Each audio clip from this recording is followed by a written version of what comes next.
प्यारे विद्यार्थियों, तो आज एक और बार नई क्लास के साथ दिव्यांशु स्टडी पॉइंट में आप सभी का स्वागत है। तो आज की जो ये क्लास होने वाली है वो क्लास होने वाली है हमारी जो क्लास 11th की जो जियोग्राफी की फर्स्ट बुक है उसका जो चैप्टर नंबर फर्स्ट है भारत स्थिति। तो इसके जो है हम लाइन बाय लाइन जो है नोट्स पढ़ने वाले हैं, या लॉन्ग नहीं शॉर्ट नोट्स पढ़ने वाले हैं। ठीक है, हम line by line short notes पढ़ने वाले हैं। ठीक है, और ये जो है एक रिवीजन के तौर पर क्लास होने वाली है और बहुत ही लाभदायक क्लास होने वाली है।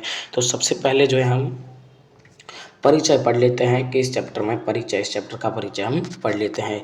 तो सबसे पहले यहाँ दिखाया गया है कि भारत जो है एशिया का महाद्वीप का एक प्रमुख देश है। ठीक है, भारत कौन से महाद्वीप में है? तो एशिया महाद्वीप में है, और भारत जो है एशिया महाद्वीप का एक प्रमुख देश है। यह पूरी तरह से उत्तरी गोलार्ध में स्थित है। जो भारत जो है पूरी तरह से कौन से गोलार्ध में स्थित है? तो उत्तरी गोलार्ध में स्थित है।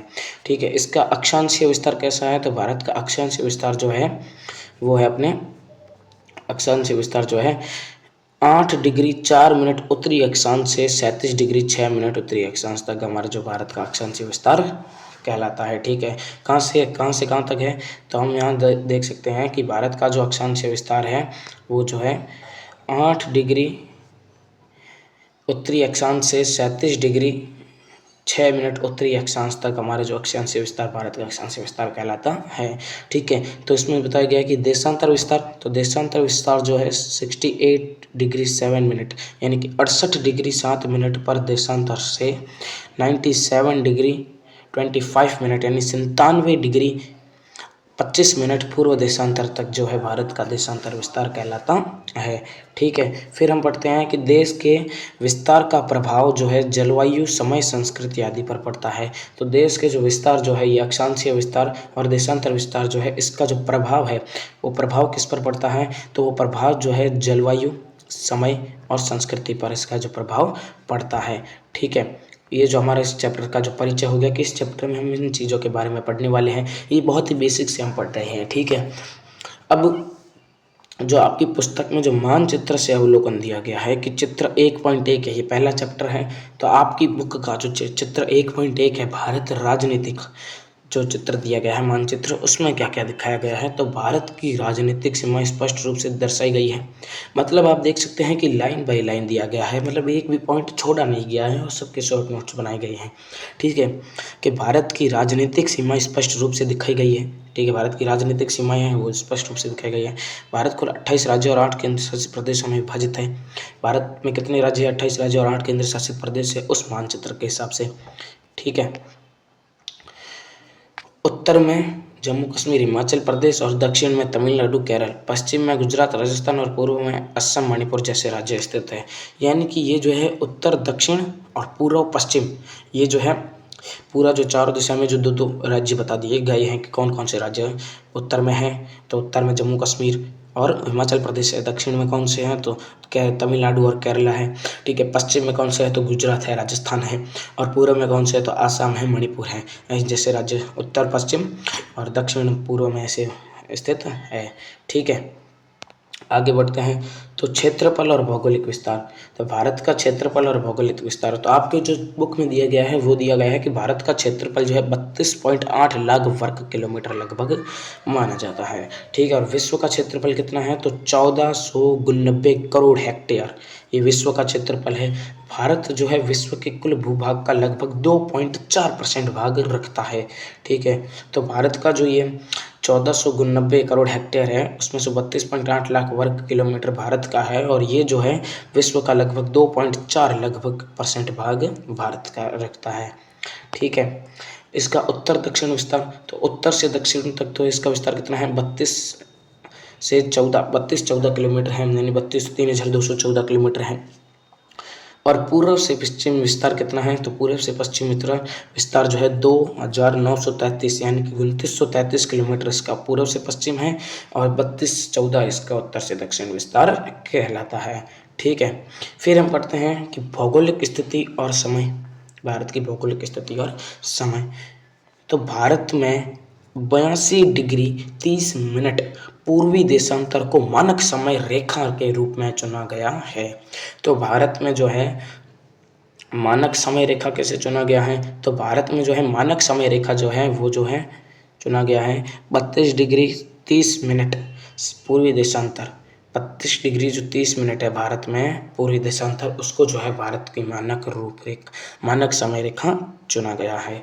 ठीक है, क्योंकि भारत के पूर्व और पश्चिम में 30 मिनट का समय का अंतर होता है। तो भारत का जो पूर्व वाला हिस्सा है और जो पश्चिम वाला हिस्सा है उसमें जो है 30 मिनट का जो है समय अंतर माना जाता है।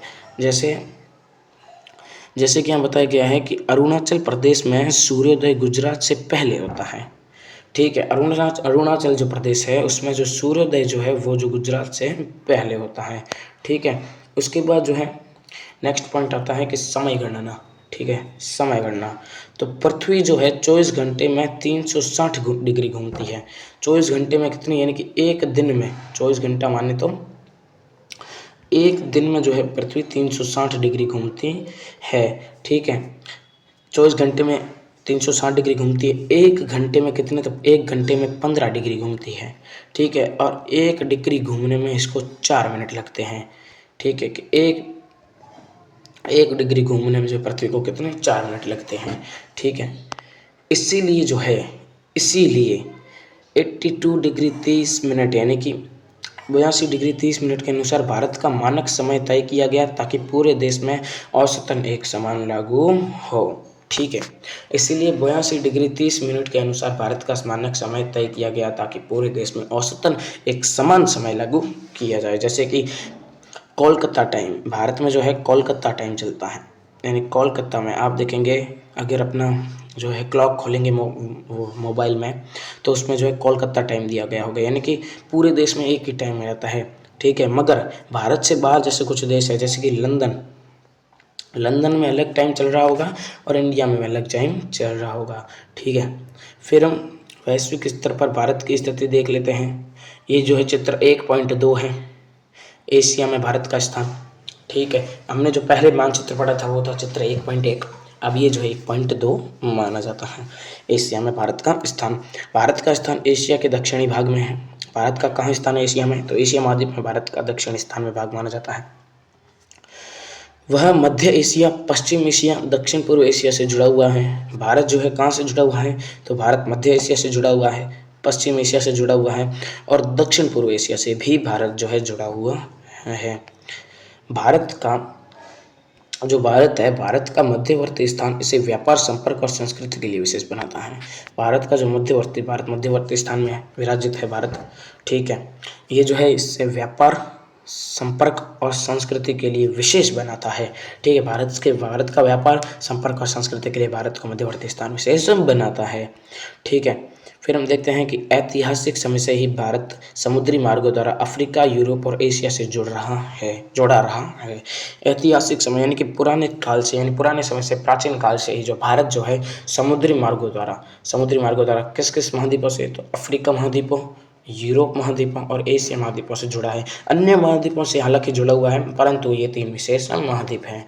ठीक है, ये अफ्रीका, यूरोप और एशिया महाद्वीप। ठीक है, फिर हम नेक्स्ट पॉइंट पढ़ते हैं कि मानक देशांतर रेखा की विशेषता। मानक देशांतर रेखा क्या है, तो मानक देशांतर रेखा की विशेषता क्या है कि 82 डिग्री 30 मिनट पूर्व देशांतर भारत के मध्य प्रदेश के मिर्जापुर नगर के पास से गुजरती है। तो मानक देशांतर रेखा कहाँ से गुजरती है, तो 82 डिग्री 30 मिनट पूर्व देशांतर भारत के जो मध्य प्रदेश है, भारत का एक राज्य है MP, जिसे मध्य प्रदेश कहा जाता है, जो राजस्थान के पास पड़ता है मध्य प्रदेश, वहाँ से जो है मिर्जापुर नगर का नाम एक स्थान है मिर्जापुर नगर, उसके जस्ट जो ये मिर्जापुर नगर है उसके जस्ट यहाँ से पास से जो है ये रेखा।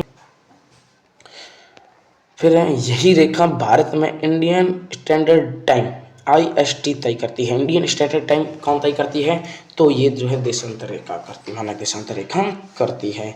ठीक है, फिर IST जो है GMT यानी ग्रीनविच मीन टाइम प्लस 5.5 घंटे हैं। ठीक है, उसके बाद हम देखते हैं बॉक्स में दिए गए तथ्य, जो आपका जो बुक होगी उसकी जो बॉक्स है उसके बॉक्स में दिए गए तथ्य कौन से हैं, तो मानक झील, समुद्री मील, 1 मील 1 समुद्री मील, ये जो है बहुत ही बेसिक है। इस टाइप के प्रश्न आपके पूछे नहीं जाते हैं, लेकिन हमने क्या कहा, शुरुआत में कहा था कि लाइन बाय लाइन है, तो सबसे लाइन बाय लाइन दिए गए हैं, इसे आप पढ़ लीजिएगा बुक में क्योंकि ये जो है इम्पोर्टेंट नहीं है। ठीक है, अब मैं आपको देता हूँ most important question with answer. ठीक है, बड़ी पहला प्रश्न कह रहा है कि भारत के अक्षांशीय और देशांतर विस्तार को विस्तार से समझाइए। ठीक है, तो ये रहा इसका उत्तर। इस उत्तर को आप स्क्रीनशॉट ले सकते हैं। फिर दूसरा प्रश्न कह रहा है कि भारत में 82 डिग्री 30 मिनट पूर्वी देशांतर को मानक समय रेखा क्यों माना जाता है, तो ये रहा इसका उत्तर। इसे भी आप जो है स्क्रीनशॉट ले सकते हैं। ये इन दोनों प्रश्नों के आप स्क्रीनशॉट ले सकते हैं, पहला प्रश्न और दूसरा प्रश्न। ठीक है, अब आते हैं हम तीसरे और चौथे प्रश्न पर। क्या तीसरा प्रश्न जो कह रहा है कि भारत की भौगोलिक स्थिति का वैश्विक स्तर पर क्यों महत्व है और अक्षांश और देशांतर समय में कैसे अंतर लाते हैं, तो ये इन दोनों प्रश्नों के स्क्रीनशॉट आप ले सकते हैं। ठीक है, और पांचवा और अंतिम प्रश्न कह रहा है कि भारत का क्षेत्रफल कितना है और यह विश्व में कौन से स्थान पर आता है। ठीक है, तो इसे हमने शॉर्ट नोट्स के माध्यम से भी पढ़ा था। अभी ये सारे जो 5 प्रश्न इंपॉर्टेंट 5 प्रश्न हैं, मोस्ट इंपॉर्टेंट 5 प्रश्न है कि दावे के साथ कह सकता हूँ कि यदि वार्षिक परीक्षा में यदि आपके इस चैप्टर में से बड़ा क्वेश्चन आया तो इन 5 क्वेश्चन में से बाहर नहीं जाएगा। ठीक है, ये 5 एकदम मोस्ट इंपॉर्टेंट यानी कि टॉप लेवल क्वेश्चन है, इससे टॉप कुछ नहीं है। ठीक है, ये जो है हमने अभी जो है भारत का जो क्लास 11th की जो जियोग्राफी की बुक है, फर्स्ट बुक, उसका जो चैप्टर नंबर 1 है भारत की स्थिति, इसको जो है हमने पूरा जो है अभी शॉर्ट नोट्स के माध्यम से कंप्लीट किया है। ठीक है, उम्मीद करता हूँ कि आपको ये क्लास अत्यंत लाभदायक रहेगी, महत्वपूर्ण रहेगी। ठीक है, अच्छी लगी तो लाइक कीजिएगा, सब्सक्राइब कीजिएगा और इस वीडियो को शेयर कीजिएगा। इस क्लास को ज़्यादा से ज़्यादा अपने सहपाठियों के साथ, अपने मित्रों के साथ शेयर कीजिएगा जो भी 11th क्लास में पढ़ रहे हैं। धन्यवाद, मिलते हैं एक और नई क्लास के साथ।